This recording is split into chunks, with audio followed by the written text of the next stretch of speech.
You're listening to Mind Your Thoughts, where we talk about nothing and somehow everything. Welcome to the chaos.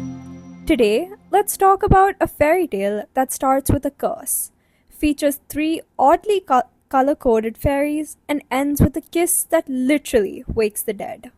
Yes, Sleeping Beauty, a film where the main character spends most of the story asleep.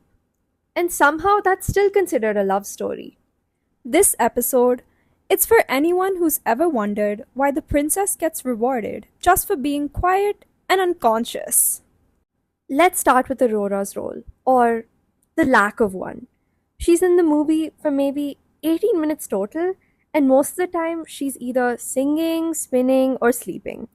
And that's not a coincidence. Her whole arc is passive. Things happen to her. She doesn't make choices, she gets cursed, hidden, hypnotized, and eventually saved. It's a pattern that teaches girls don't act, just wait. Psychologists call this a passive identity, where someone's sense of self is defined by others' actions, not their own. And fairy tales like this reinforce the idea that being good means being obedient, silent, and still. We can't talk about Sleeping Beauty without talking about the kiss. Prince Philip leans in and kisses Aurora while she's unconscious. In any other context, that's not romantic. It's a problem. Because let's be clear, Aurora can't speak, can't move, can't give consent. She doesn't know this man, she didn't choose him, and yet he becomes the hero for taking action on her, not with her.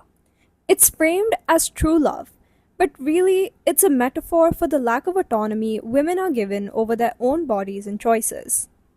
Especially in older stories, consent isn't even part of the conversation. But when kids grow up watching this, the message can stick. Your body isn't fully yours, and someone else's desires might override your agency. Then, there's the whole purity thing.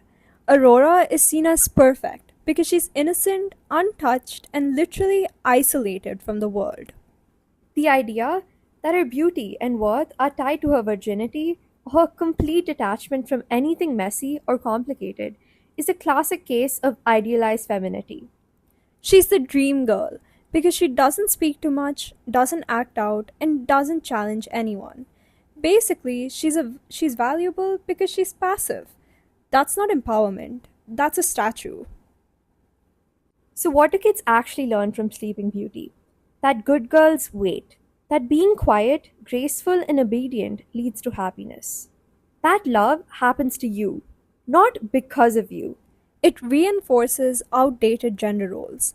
The man saves, the woman waits, and more dangerously, it sets the stage for girls to grow up and think that being passive is virtuous, and that speaking up is selfish or wrong. Stories like this don't just shape how kids view the world, they shape how they view themselves. So the next time someone says it's just a fairy tale, maybe ask why the happy ending depends on the princess staying silent until someone else wakes her up. This has been Mind Your Thoughts, where we talk about nothing and somehow everything. And as always, please don't quote us, especially not in your vows.